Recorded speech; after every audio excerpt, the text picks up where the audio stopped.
Welcome, Ramley. How are my Rams super fans doing today? Today, the Los Angeles Rams just lost to the San Francisco 49ers 31-14. Let's get right into it.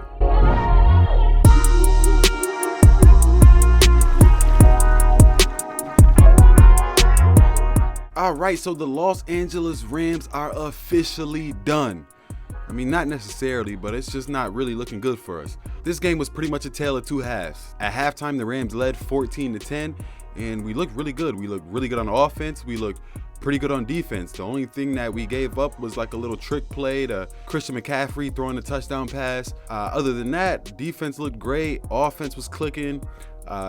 We could not do a damn thing in the second half of this game on either side of the ball. It was very, very sad. Once again, Jimmy Garoppolo looks like the second coming of Steve Young when he plays the Rams. Jimmy Garoppolo is a terrible quarterback. He's terrible. But for some reason, every time he plays the Los Angeles Rams, he looks like Joe Montana. I can never understand that. This was such a weird game. We looked so good in that first half, and that second half came and the San Francisco 49ers just flipped the switch, and I don't really think they did much different. We couldn't really stop the run. We gave up 111 yards on the ground, 4.8 yards per carry.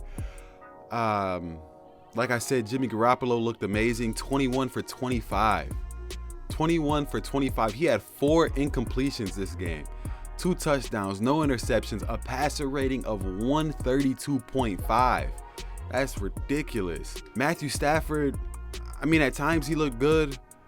A lot of short passes, though. I mean, he only went for 187 yards this game, and that was with 22 completions. A lot of screen passes, a lot of passes that were very close to the line of scrimmage. Our running backs had 6 receptions between Ronnie Rivers and Darrell Henderson Jr. This passing attack continues to struggle, and honestly, we really can't even blame Allen Robinson and the lack of Allen Robinson. He looked pretty good.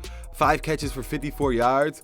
Probably like his second best game of the year outside of, the last time when he played the Carolina Panthers. This offense is just not good. This coaching staff has no faith in Darrell Henderson at all. I'm not the biggest Darrell Henderson fan myself, but just to grab Ronnie Rivers off the streets and throw him into the game and give him double the amount of carries that Darrell Henderson got this game is kind of ridiculous. And you can add Ronnie Rivers to the long list of Rams running backs who just cannot do anything but average 2 yards per carry. He had a long run of 5 yards today. It is just hard to watch. It is hard to watch. And it's kind of crazy because we had no turnovers this game, and Matthew Stafford was pretty decently protected. In the first half, he was protected amazingly. No sacks in the first half. In the second half, they did get to Stafford twice. And, we just let Christian McCaffrey do it on all phases of the ball. He ended up with 8 catches for 55 yards, 18 carries for 94 yards and a touchdown on the ground. And not to mention he, threw a touchdown pass as well. This is the reason why they gave up so much draft capital to bring Christian McCaffrey in.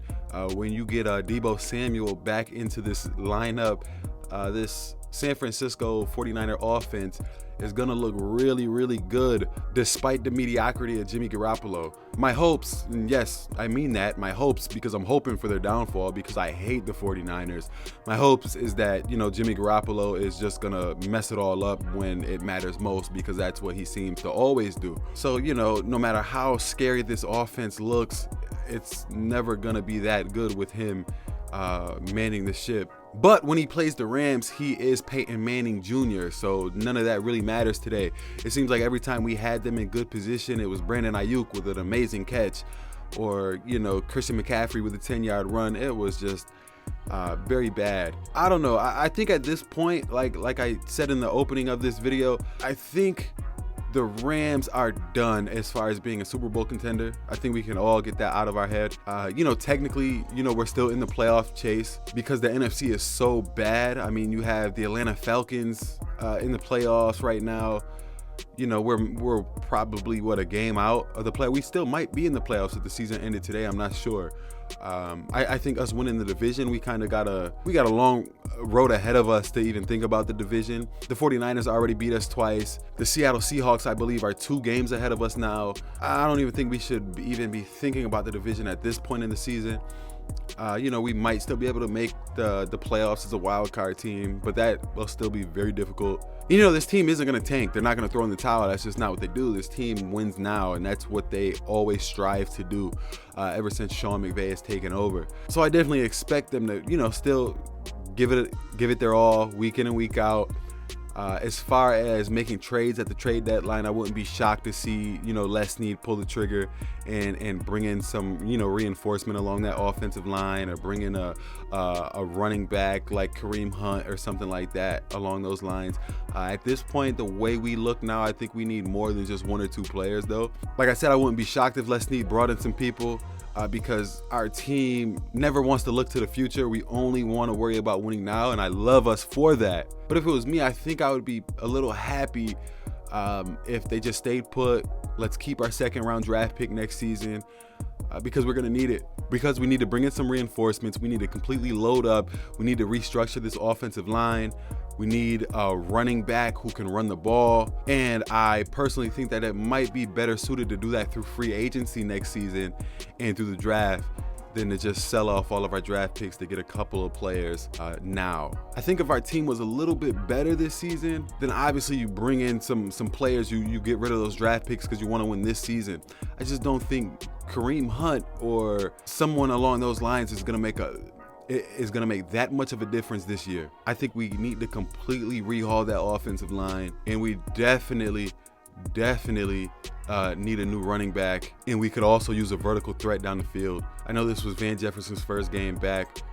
He was completely gone from the offense. He didn't receive one target, and he was out there. He was out there a little bit. So, maybe it's just rust. He hasn't played since the Super Bowl. So, and also on the defensive side of the ball, this team has to get pressure on the quarterback. It's honestly just Aaron Donald. Today, we were blessed with the rare sighting of Leonard Floyd sacks. Sacks is in plural. He had 2 sacks today. I couldn't believe it. I almost fell off the chair.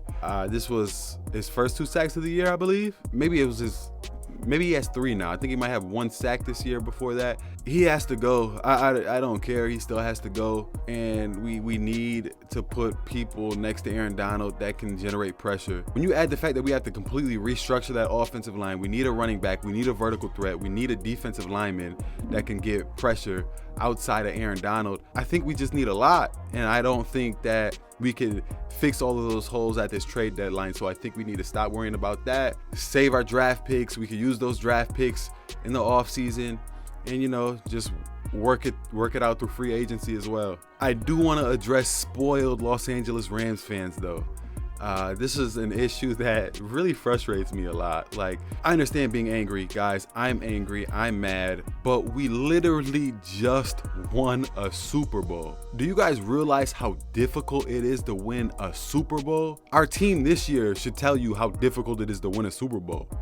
It's literally one of the hardest things to do in sports. One Super Bowl is like winning 5 NBA championships. And for us to be 8 months removed from a Super Bowl trophy, and you guys just constantly crying about this and about that, and we should fire this person and get rid of that person and do this and do that, it's a little hard to listen to. This team just won a Super Bowl, guys. Relax. I always thought winning a Super Bowl gives this coaching staff a little extra, a couple of extra years of leeway. You know what I mean? As far as the players go, you could be mad at the players all you want and you could cry about them, but I think like the coaching staff and this and that, and you guys act like we just been a trash team for the last 20 years. It's been a few weeks. But hold your head up, guys. We are going into a little bit of an easier schedule. We do have the Buccaneers next week. I'm actually attending that game, so I cannot wait. Hopefully they play a lot better, because I'm gonna be very sad if I travel from New York all the way to Florida just to see this game and the Rams lose by 21 points. And even though in this video I said we're done a few times, you never know. The trade deadline is in 2 days. We might bring in some people, we might get a little more healthy, and this NFC is so bad, we might still be able to make the playoffs regardless of how bad we look right now. And as everybody who's an NFL fan knows, that if you make the playoffs, you got a chance to win it all. So guys, keep your heads up, and all of that sounds good, but one thing I do know, if Kupp isn't there, we are dead in the water. Cooper Kupp got hurt very late in the game. Looked like an ankle injury. If for some reason he can't go, or if, he has to miss some time, then we might as well not even show up on game day, because he is our entire offense. I would hate to see a game where he is not there, because this offense, I don't think we'll be able to score 14 points like we did today. Hopefully he's good. He walked off the field on his own. Hopefully he's good. He's a really tough guy. He doesn't miss many games outside of, after he's tore his ACL. I don't think he missed any games since then. If he did, it wasn't much. So I'll definitely keep a very close look on that injury report all week, because I'm going to be sad if I don't get to see him play in person this year. Definitely be on the lookout for my preview of the Rams and the Tampa Bay Buccaneers. In the meantime, click right here for more Rams content.